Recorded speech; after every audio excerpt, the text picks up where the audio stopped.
नमस्कार, यूसीएन विशेष में आप सभी का मैं संपदा तहे दिल से स्वागत करती हूँ। आजकल जो हमारा लाइफस्टाइल है उसमें काफ़ी चेंजेस लाने की कोशिश हम करते रहते हैं, लेकिन कितना सक्सेसफुल हम होते हैं ये डिपेंड करता है हमारी आदतों पर, जो हमारा खान पान है उस पर। और कई सारी ये जो आदतें हैं ये जाकर कहीं ना कहीं हमारे हेल्थ को हैम्पर करती हैं, कहीं ना कहीं हमारे जो बीमारियां हैं उनको बढ़ाती है। उन्हीं में से एक है पाइल्स की बीमारी, जो आजकल बहुत कम उम्र से कई बड़े पैमाने पर हम देख सकते हैं। तो इसी विषय पर आज हम बात करेंगे और जानने की कोशिश करेंगे कि पाइल्स जैसी बीमारी से अपने आप को कैसे बचाया जा सकता है, और अगर हम इस बीमारी का सामना करना चाहते हैं तो हमने अपनी जीवन शैली में कौन से बदलाव करने चाहिए।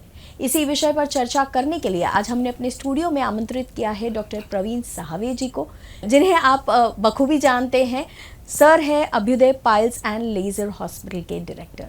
सर, बहुत स्वागत है आपका। नमस्ते। और पाइल्स ये एक ऐसी बीमारी है जो आजकल हम देख रहे हैं काफ़ी छोटी उम्र से इसकी शुरुआत होने लगी है।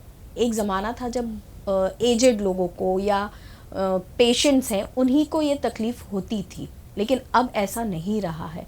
तो सबसे पहले मैं आपसे जानना चाहती हूँ, पाइल्स या बवासीर जो है ये एग्जैक्टली होता क्या है और इसके कारण क्या है? बवासीर या पाइल्स जो है अभी बढ़ने का मुख्य कारण ये है कि हमारा खान पान, हमारा लाइफस्टाइल। आज से हज़ारों साल पहले आयुर्वेद में बवासीर या पाइल्स होने के कुछ कारण बताए थे। उसमें से सबसे पहला ये था कि ऊंचे नीचे आसन पर बैठना, जैसे कि लॉन्ग स्टैंडिंग या लॉन्ग ड्यूरेशन तक एक ही सीट पर बैठे रहना, कड़क सीट पर बैठना, ये भी एक पाइल्स का कारण है।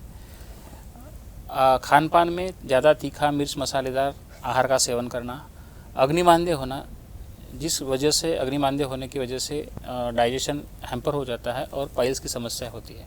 महिला में अगर देखें तो सबसे ज़्यादा मेन कारण है हार्मोनल इम्बैलेंस, गर्भाशय का वज़न बढ़ना गर्भावस्था में, और बच्चों से लेके बड़ों तक अभी ये जो समस्या बढ़ रही है इसका कारण है देर रात तक जागना और सुबह जल्दी न उठना। ये सबसे मेन कारण पाइल्स के बताए हैं। और पाइल्स की अगर बात करें तो उसके 4 प्रकार होते हैं, जो मैं हमेशा दर्शकों को बताता हूँ कि पहली जो स्टेज होती है वो ब्लीडिंग होता है, वो ब्लीडिंग फवारे जैसा ब्लीडिंग होता है। दूसरी जो स्टेज होती है, मोशन करते समय, टॉयलेट जाते समय मस्से या कुछ कोम जैसा वहाँ पर लगता है, बाहर आते हैं और अपने आप अंदर चले जाते हैं, साथ में थोड़ा सा ब्लीडिंग भी होता है। थर्ड स्टेज जो होती है जिसमें मस्से बाहर आते हैं, हाथ से अंदर डालना पड़ता है। और चौथी स्टेज जो होती है उसमें हमेशा के लिए मस्से बाहर रहते हैं। और सबसे बड़ी बात यह है कि piles is a painless condition, इसमें दर्द कभी नहीं होता जब तक वो 4th स्टेज में ना जाए। इसलिए इसकी तरफ पेशेंट जो है वो निगलेक्ट करते हैं, ध्यान नहीं देते और कुछ बिना डॉक्टर को दिखाए इलाज करते हैं, दवाई लेते हैं, जिससे ये प्रॉब्लम बढ़ती जाती है।